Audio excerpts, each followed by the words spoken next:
জানেন কি মহানিষ্ক্রমণের পথ কতটা ভয়ঙ্কর আর দুর্গম ছিল? তাহলে বলি। 1941 সালের 16ই জানুয়ারি রাত 1:30 জীবন বীমা কোম্পানির ইন্সপেক্টর মোহাম্মদ জিয়াউদ্দিনের ছদ্মবেশে কলকাতার এলগিন রোডের বাড়ির সিঁড়ি দিয়ে নেমে এলেন নেতাজি সুভাষ। তাকে নিয়ে রাতের আঁধার ভেদ করে শিশির কুমার বসু গাড়ি ছোটালেন মহানিষ্ক্রমণের পথে 62 জন ইংরেজ গোয়েন্দার চোখে ধুলো দিয়ে। মাঝে কিছুটা সময় আত্মগোপন করে থাকার পর সোজা গোমো স্টেশন। দিল্লি কালকা মেল গোমো স্টেশনে থামলে এক মৌলবি উঠলেন। কেউ চিনতে পারল না তাকে।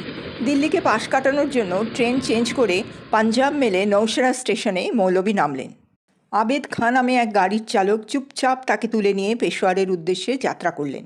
বড় অনিশ্চিত পথ, পদে পদে বিপদের সম্ভাবনা। এরপর সঙ্গী হলেন দুর্ধর্ষ সাহসী ভগতরাম। কাবুলের পথে গরু ছাগলবাহী দেশি ট্রাকে চড়ে কিছু পথ অতিক্রমণের পরে হাড় কাঁপানো শীতে পায়ে হেঁটে চলা শুরু হলো। অতি সংকটময় পাথুরে পথ, ধরা পড়ার ভয়ে বিপদ ধরে চলা। আদা শরীফ লালপুরা পেরিয়ে 5 দিনের শান্তিতে অবশ শরীরে কাবুলে লাহোর গেট পৌঁছলেন তারা।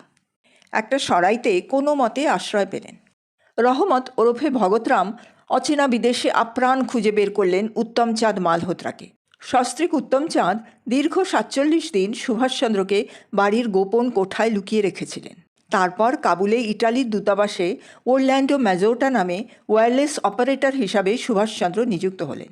আফগানিস্তানের দুর্গম কোহিবাবা গিরিপথ আর আমু দরিয়া পার হয়ে পৌঁছলেন মস্কো। মস্কোতে পৌঁছে সুভাষচন্দ্র বার্লিনের বিমান ধরলেন।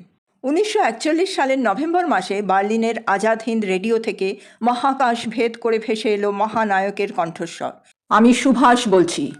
কেঁপে উঠল ব্রিটিশ সাম্রাজ্যবাদের ভিত।